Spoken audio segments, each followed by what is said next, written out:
Okay, so when you argue in court, whether it's orally at a hearing or in a written motion, you're going to need something called points and authorities. This is basically a phrase, a catch-all phrase that covers laws, statutes, court rules, the Constitution, basically anything that's going to back up what you're asking the court to do for you or to consider.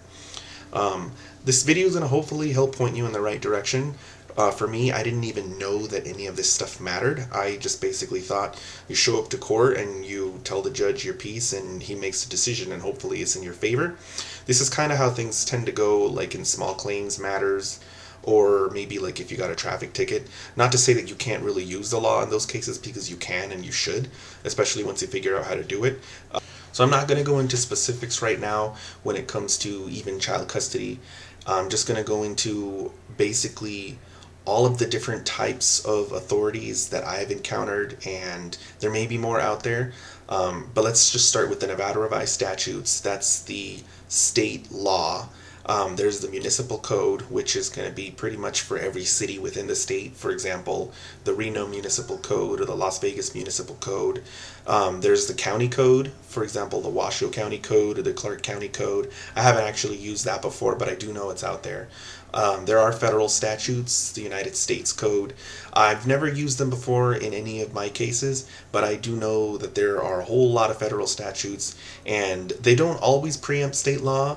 And that can be a complicated issue that you need to research yourself to even find out when they do preempt state law. Sometimes the Congress even actually puts in place like a statutory schemes, for example, the bankruptcy code, where they actually put in their code that the states can decide what kind of exemptions you can have in bankruptcy courts. So there's even situations where you'll have like a federal area of law like bankruptcy where the states have some power.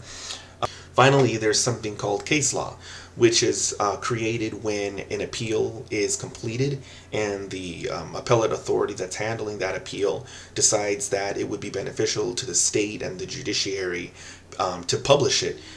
In other words, to make it a rule unto itself, basically governing sort of gray areas or ambiguities in a uniform fashion, rather than just letting these issues to continue to bubble up and pervade the court system. Okay, so these are the Nevada Revised Statutes by chapters and sections. I don't usually like to look for them in this manner. I'm very big on using keywords, and I'll show you that in a second, but you can basically look at all of the chapters here. You can click on one, open it up. This one's custody and visitation. Like I mentioned, I prefer to actually search by keywords, especially I use Google a lot. I find it to be a lot quicker. Okay, so I'm going to do a good Google search right now. NRS, Best Interest of the Child. That pulls up Chapter 125. I'll go into there.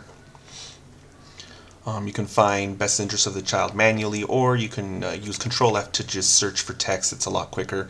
When you start doing this a lot more, you'll get used to certain types of phrases. You'll see these phrases in case law and such, and you'll be able to look straight for those phrases. It's a lot quicker. And here's the Best Interest of the Child and what controls. Usually after I find the statute and I take a look at it and see if it applies, one of the first things I'll do is go to Google Scholar and actually check and see if there's any case law on that statute. You don't have to only use Google Scholar or other case law sites to find cases based on the statute, but it's just one of the things that I do. It's one of my techniques. You can search case law for text also, like Best Interest of the Child or anything like that. These are a couple of cases that just came up under, or that have the NRS 125.480 in them. LSV Carucci is one of my favorites. So yeah, this is my process.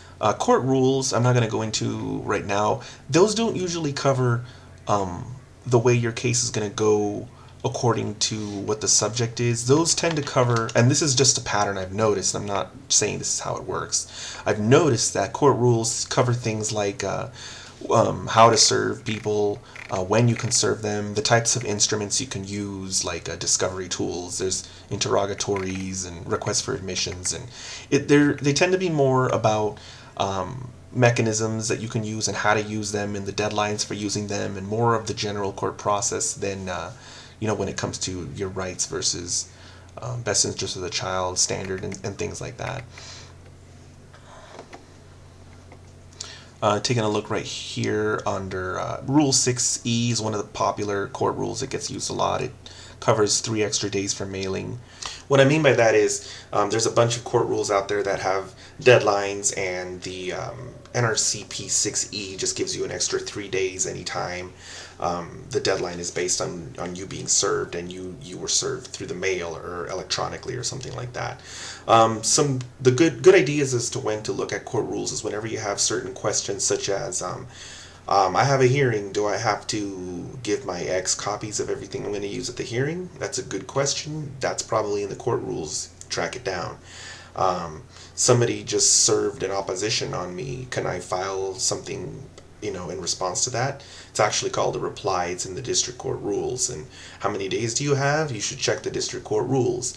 When you have these questions, don't just push them into the back of your mind and ignore them, because it could come back to burn you. Find the answers to those questions. Use the resources, use the internet, and more than anything, know where to look. So don't just research from your own perspective.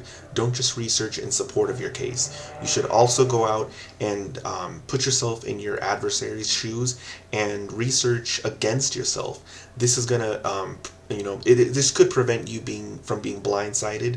I made this mistake frequently early on, where I would only research my own case, and I would go into court and be blindsided.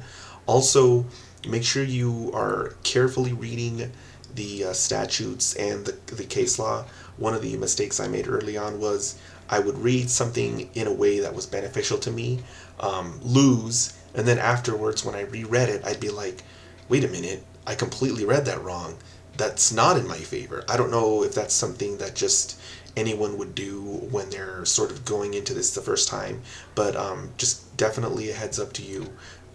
To put yourself in your adversary's shoes, do research that works against you so that you can sort of anticipate where they might go on opposition, and read the statutes in the case law very carefully, so that you don't go in there looking kind of like, a buffoon, in that you cite a statute that just completely does not apply, or that you just completely misread because you wanted it to be a certain way so badly.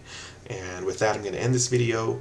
My next video is going to be on hearings, the different types of them and how they work. And for that, for now, that's it.